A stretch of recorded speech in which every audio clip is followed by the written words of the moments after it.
Halo kawan-kawanku, hari ini saya mau menanggapi atau meresponi sebuah peristiwa yang cukup viral, di mana kemarin telah terjadi penganiayaan atau kekerasan fisik terhadap seorang tenaga medis atau perawat yang bekerja di sebuah rumah sakit yang cukup besar di kota Palembang, di mana pelakunya patut diduga dilakukan oleh orang tua dari pasien yang tidak puas dengan pelayanan yang diberikan oleh pihak rumah sakit tersebut. Apapun alasannya, perbuatan tersebut tidaklah bisa dibenarkan karena tidak sesuai dengan hati nurani maupun tidak sesuai dengan ketentuan hukum yang berlaku. Seharusnya perbuatan tersebut bisa dihindari jika pelaku memperhatikan prosedur-prosedur keberatan atau prosedur-prosedur komplain yang sudah ditentukan oleh peraturan perundang-undangan. Sebagai seorang konsumen ataupun pasien, setiap kita telah memiliki hak-hak yang diberikan oleh undang-undang. Setidaknya ada 3 peraturan perundang-undangan yang saya tahu yang mengatur tentang hak-hak kita sebagai konsumen maupun hak-hak kita sebagai pasien.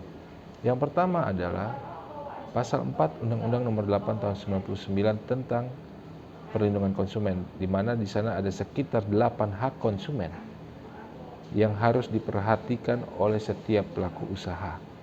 Nah, kemudian yang kedua adalah Pasal 52 Undang-Undang Nomor 29 Tahun 2004 tentang praktek kedokteran, di mana di dalam ketentuan hukum tersebut juga diberikan hak kepada setiap pasien.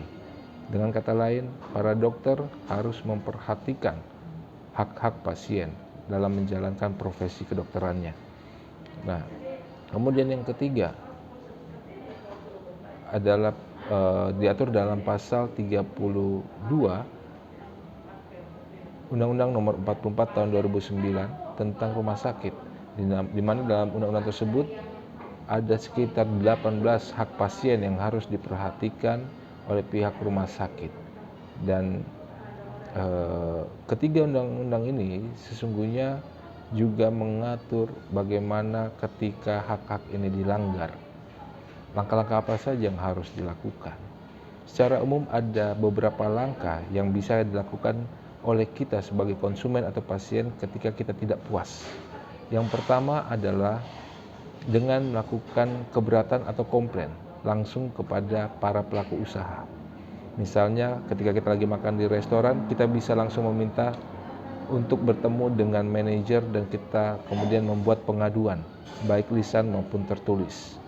Begitu juga ketika kita berada di sebuah rumah sakit, kita juga bisa melakukan pengaduan terkait dengan pelayanan yang tidak maksimal ataupun ada hal-hal yang kemudian melanggar hak pasien ataupun hak konsumen.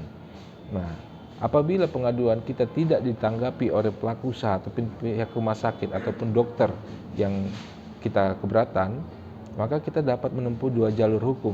Yang pertama, kita bisa menempuh jalur pidananya, karena pelanggaran terhadap hak konsumen ataupun hak pasien itu ada sanksi pidananya. Atau yang kita bisa memilih melakukan gugatan di pengadilan untuk meminta ganti kerugian misalnya. Nah, artinya semua prosedur hukum ini bisa dilakukan. Namun akan menjadi hal yang merugikan bagi kita jika ketidakpuasan kita diwujudkan dengan penganiayaan fisik atau kekerasan fisik. Apapun, mungkin kita saat itu emosi, tetapi ketika kita sudah menganiaya atau memukul seseorang, maka tidak akan ditanya penyebabnya apa. Karena tetap saja ketika kita memukul seseorang, maka yang kita pertanggungjawabkan adalah perbuatan kita memukul itu. Oleh karena itu, kalau kita kemudian melakukan kekerasan atau penganiayaan fisik, maka kita dapat dikenakan sanksi pidana sebagaimana diatur dalam pasal 351 Kitab Undang-Undang Hukum Pidana. Ataupun kalau misalnya kita kemudian tidak puas, lalu kemudian kita memarah-marahi para pekerja, menghina di depan umum para pekerja ataupun pelaku usaha, maka sesungguhnya mereka pelaku usaha atau pekerja bisa melaporkan kita berdasarkan pasal 310 Kitab Undang-Undang Hukum Pidana di mana sebenarnya konsumen yang menghina para pekerja atau pelaku usaha telah melakukan pelanggaran hukum berupa penghinaan di muka umum atau pencemaran nama baik. Ataupun misalnya sekarang karena zamannya media sosial, kita seringkali memviralkan ketidakpuasan kita terhadap produk ataupun jasa ataupun pelayanan yang kita terima dari suatu pelaku usaha. Kita harus berhati-hati karena di dalam pasal 27 ayat 3 Undang-Undang nomor 19 tahun 2016 tentang informasi dan transaksi elektronik itu diatur dengan jelas bahwa ada sanksi pidana jika kita melakukan penghinaan atau pencemaran nama baik dengan menggunakan media elektronik atau media sosial. Nah, oleh karena itu saya ingin mengajak kepada kawan-kawan semua, kalaupun kita ada ketidakpuasan, kita keberatan dengan pelayanan yang diberikan, mari ikuti saja prosedur yang ada. Buat pengaduan secara lisan maupun tertulis, ya kan? Atau kalau tidak ditanggapi, silakan pilih, bisa kita laporkan kepada polisi atau kita membuat gugatan di pengadilan.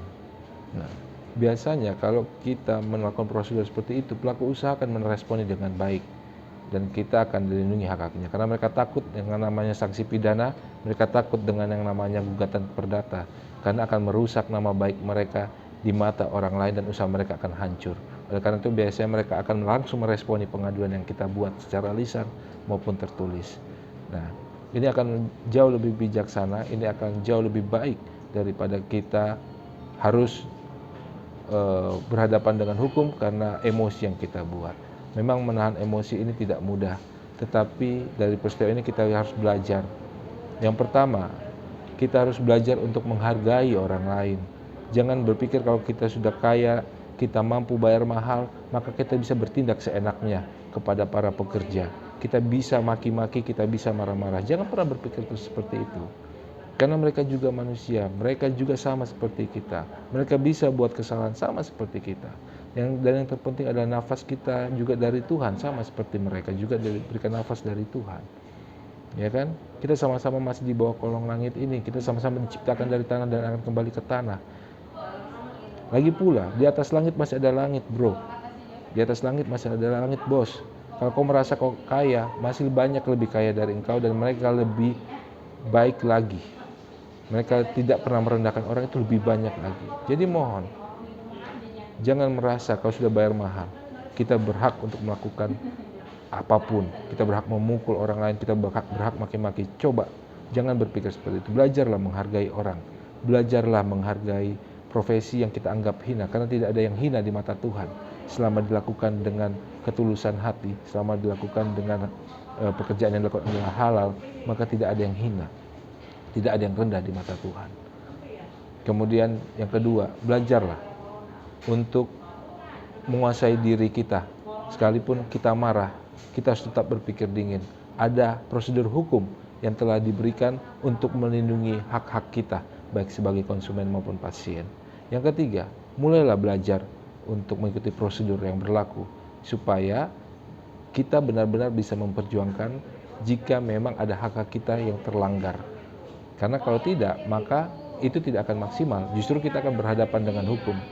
Karena kita melakukan perbuatan yang dilarang oleh hukum juga. Nah, biarlah peristiwa ini menjadi pelajaran untuk kita semua. Sebagai pelaku usaha, perhatikanlah hak-hak konsumenmu. Sebagai konsumen, ikutilah prosedur keberatan ataupun prosedur yang kita perjuangkan untuk melindungi hak-hak kita sebagai konsumen.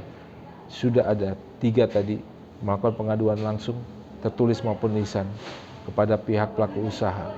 Yang kedua, melakukan gugatan perdata. Ataupun yang ketiga, melakukan laporan atau pengaduan kepada pihak kepolisian. Karena hak-hak konsumen itu sudah diatur dan dilindungi oleh hukum. Biarlah semuanya ini menjadi pelajaran bagi kita semua untuk rendah hati, untuk tidak menganggap rendah orang lain sekalipun kita sudah membayar mahal. Sampai bertemu dalam video berikutnya. Tuhan memberkati kita semua.